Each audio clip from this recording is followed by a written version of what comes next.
સ્વાગત છે। તો મિત્રો અત્યારે નવરાત્રી ચાલી રહી છે, તો નવરાત્રીની તમામ દર્શક મિત્રોની શુભકામનાઓ, હાર્દિક અને હાર્દિક શુભકામનાઓ મિત્રો। તો આ તમે જુઓ કે આપણે આ કપાસનો પાક છે, તમે જુઓ કે કહેવાય ને કે આજે કપાસમાં જે આપણે ખેડૂત ભાઈ પાક વાયા છે, કપાસ હોય મગફળીઓમાં વરસાદના લીધે ખેડૂતને ઘણું બધું નુકસાન થયું છે। તો મિત્રો આજે આપણે નવરાત્રીમાં આપણે કપાસ વીણવાનું ચાલુ કર્યું છે મિત્રો। આ તમે જુઓ કે કપાસના આજે શ્રી ગણેશ એટલે કે શ્રી ગણેશ વીણવાનું ચાલુ કર્યું છે મિત્રો। તમે જોઈ શકો છો। તો મારી યુટ્યુબ ચેનલમાં નવા હોય તો ચેનલ સબસ્ક્રાઈબ કરજો, વિડીયોને લાઇક કરજો, શેર કરજો અને કમેન્ટમાં જણાવજો મિત્રો શું તમારે પણ અત્યારે કપાસનો પાક છે વીણવાનું ચાલુ કર્યું છે અથવા વીણવાનો બાકી છે। તો મિત્રો તમે જોઈ શકો છો કે જે આપણે અત્યારે વરસાદનો રાઉન્ડ આવ્યો એટલે કે 26 સપ્ટેમ્બરથી 30 સપ્ટેમ્બર સુધી આપણે વરસાદનો રાઉન્ડ ચાલ્યો, એટલે કે કહેવાય ને કે 5 થી 6 ઇંચ અને 7 ઇંચ સુધીના આપણે જે ગુજરાતની અંદર વરસાદો જોવા મળ્યા। અમુક જગ્યાએ 8 થી 10 ઇંચ અને 11 ઇંચ સુધીના વરસાદો જોવા મળ્યા। તો મિત્રો આજે વરસાદનો રાઉન્ડ આવ્યો ને એમાં ખેડૂત મિત્રોને ઘણું બધું નુકસાન થઈ ગયું છે। નુકસાન એટલે કેવું નુકસાન કે આ તમે જુઓ કે કપાસનો પાક છે એમાં જે ફાલ હતો ને ફાલ બધો ખરી ગયો અને અત્યારે નવો ફાલ આવવાનો ચાલુ થઈ ગયો છે, એટલે કે નવો ફાલ રિકવરી આવી નવો ફાલ ચાલુ થઈ ગયો છે।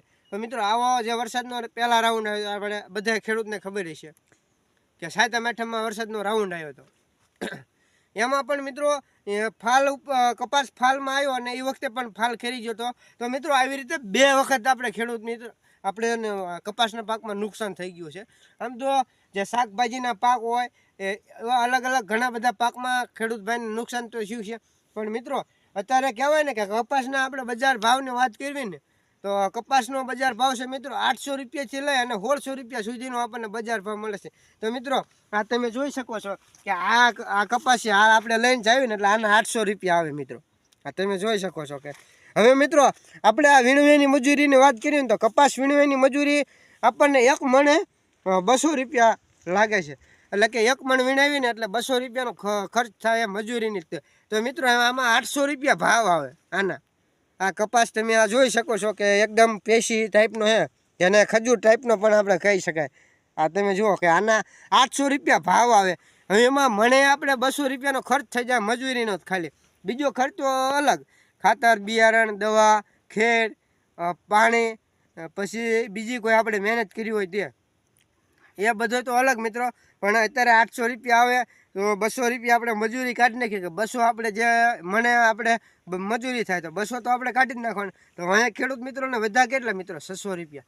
તમે વિચાર કરો કે કપાસના થોડાક 600 રૂપિયા ભાવ હોય, જો 600 રૂપિયા ભાવ હોય ને તો ખેડૂતને કહેવાય ને કે રડવાનો વારો આવે।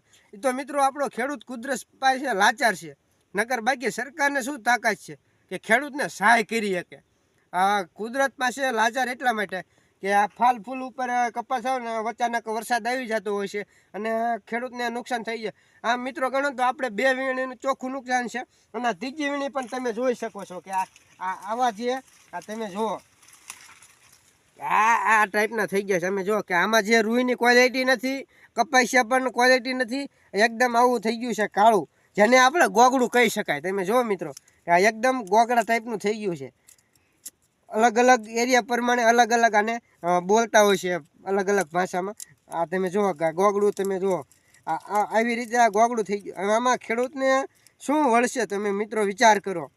તો મિત્રો આપણે જે સહજ સિંગ તેલવાળા આવે ને એનું એક સૂત્ર છે મિત્રો કે 5 લીટર મોકલાવવાવાળા, તો પણ આને હું કહું છું મિત્રો કે આપણે પણ એક આ સૂત્ર ખેડૂત ભાઈ બનાવ્યું કે તમે જુઓ કે હવે આના 2000 તો કરો મારા વાલા, 2000 2000 2000 તો જ મિત્રો આપણે આ 2000 કપાસના ભાવ થાય છે ને તો જ ખેડૂત ભાઈને પોવાય છે મિત્રો।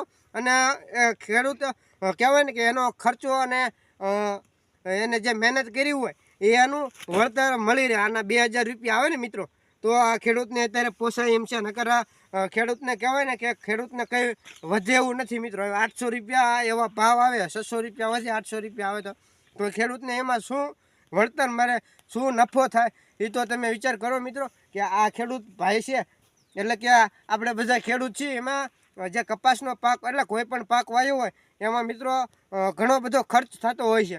કે દવાનો ખર્ચ, બિયારણનો ખર્ચ, ખેડનો ખર્ચ. વિડીયોને લાઇક કરજો, શેર કરજો અને ચેનલમાં નવા હોય તો ચેનલને સબસ્ક્રાઈબ કરવાનું ના ભૂલતા. જય કિસાન મિત્રો.